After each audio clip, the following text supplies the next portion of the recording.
बीच में जामंत रूपी ताकतें यहाँ बैठी है, आपको जगाने आई है, आपको बताने आई है। अब जागिए, अपने हकों के लिए लड़िए। आप अपनी बपौती के लिए अपने पिताजी से लड़ जाते हो। आप 4 भाई हो, यदि एक भाई को 1 फुट जगह कम मिल जाए तो अपना भाई को सर फोड़ देते हो। जब आपका अधिकार है, इस देश में 15 करोड़ से अधिक पाल बघेल गडरिया समाज रहता है, इस प्रदेश में 50 लाख से अधिक पाल बघेल गडरिया समाज रहता है, आपकी राजनीतिक भागीदारी 0 क्यों है? क्यों यहाँ हम बैठ के विलाप कर रहे हैं? आपका एक सिंगल विधायक नहीं है। पूरे प्रदेश में आपका राजनीतिक पार्टियों में कितनी भागीदारी है साथियों? आपके बेटे को आपने लगातार खून पसीने के साथ सहयोग किया, कंधे से कंधा मिलाकर आप साथ खड़े रहे, आप लगातार हौसला बढ़ाते रहे, लेकिन आज उसका परिणाम है राष्ट्रीय पार्टी ने पूरे प्रदेश भर से, इस चंबल की वीरभूमि से आपके बेटे को कांग्रेस कमेटी भिंड का जिला अध्यक्ष बनाने का काम किया साथियों। मैं आपको भरोसा दिलाना चाहता हूं, हमारे पुरखा भी किसी को मुट्ठी बांध के देते, किसी से मुट्ठी बांध के लेते हैं तो उसको झोली बांध भर के देते हैं साथियों। हमारे पुरखाओं ने यह सिखाया है, कभी किसी का लिया है उसे ब्याज से चुकाने का काम किया है। हम ऐसे पाल बघेल गडरिया समाज के बेटा है, ये पार्टियां सब सुन ले, ये समाज कभी किसी के साथ गद्दारी नहीं करता। पार्टी ने भरोसा किया है तो उसका लाभ भी पार्टी को मिलेगा।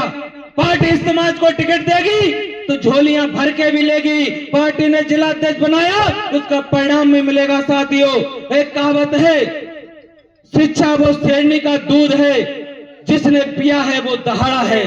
राजनीति वो मास्टर चाबी है, जिससे सारे ताले खुलते हैं साथियों।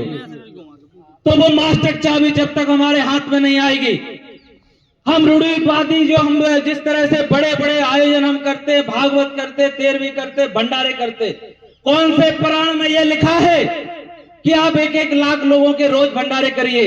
भागवत में यह लिखा है कि आप भागवत को पढ़िए और लोगों को सुनाइए ताकि हमारा आपका उद्धार हो। गीता भी कहती है कर्म करिए, गीता में साफ लिखा है कर्म करिए, बगैर कर्म करके बगैर कर्म करने से कुछ मिलने वाला नहीं है। तो हमें अपने कर्तव्यों के प्रति सजग रहना पड़ेगा। 1 रोटी कम खाइए, लेकिन अपने बच्चों को पहले पढ़ाइए, तभी हमारे समाज का उद्धार होने वाला है साथियों। दूसरा, आप ये मत मानिए अकेली जिम्मेदारी सुरेश बघेल की है, अकेली जिम्मेदारी राजवीर बघेल की है, अकेली जिम्मेदारी रामशेष बघेल की है, अकेली जिम्मेदारी हमारे गोपाल दत्ता की नहीं है, ये आप सबकी भी जिम्मेदारी है। ये कांटों भरा ताज है साथियों। हम लोग सुबह से निकलते हैं, 24 घंटे में 20-20 घंटे लगातार सेवा करते हैं साथियों। और मैं आपको वचन भी दिलाता हूँ, ये रंगों में मां अहिल्याबाई होलकर का खून बह रहा है साथियों। आज हमारा मन पीड़ित है और मैं कह देना चाहता हूँ, इन जो जिस तरह से जो गूंगी बहरी सरकार इस देश में बैठी है साथियों, माता अहिल्याबाई होलकर का आप इतिहास का मिटाओगे, हमसे बड़ा कोई धर्मात्मा नहीं हो सकता। हम माता अहिल्याबाई होलकर की संतानें हैं। मुगल शासन काल के बाद जब इस देश के सारे मठ मंदिरों का निर्माण किसी ने कराया तो लोग माता अहिल्याबाई होलकर ने कराया। काशी विश्वनाथ से लेके 11 ज्योतिर्लिंगों से लेके 11,000 कुआं बावड़ियों से लेके यदि किसी ने निर्माण कराया वो लोग माता अहिल्याबाई होलकर जी ने कराया। आप लोग माता अहिल्याबाई होलकर का इतिहास मिटाना चाहते हो साथियों। मैं कह देना चाहता हूं इन गूंगी बहरी सरकारों से, आजादी की शाम नहीं होने देंगे, आजादी की शाम नहीं होने देंगे। जब तक तन में खून लहू की एक बूंद भी बाकी है, मां अहिल्याबाई होलकर की सरजमी को नीलाम नहीं होने देंगे साथियों।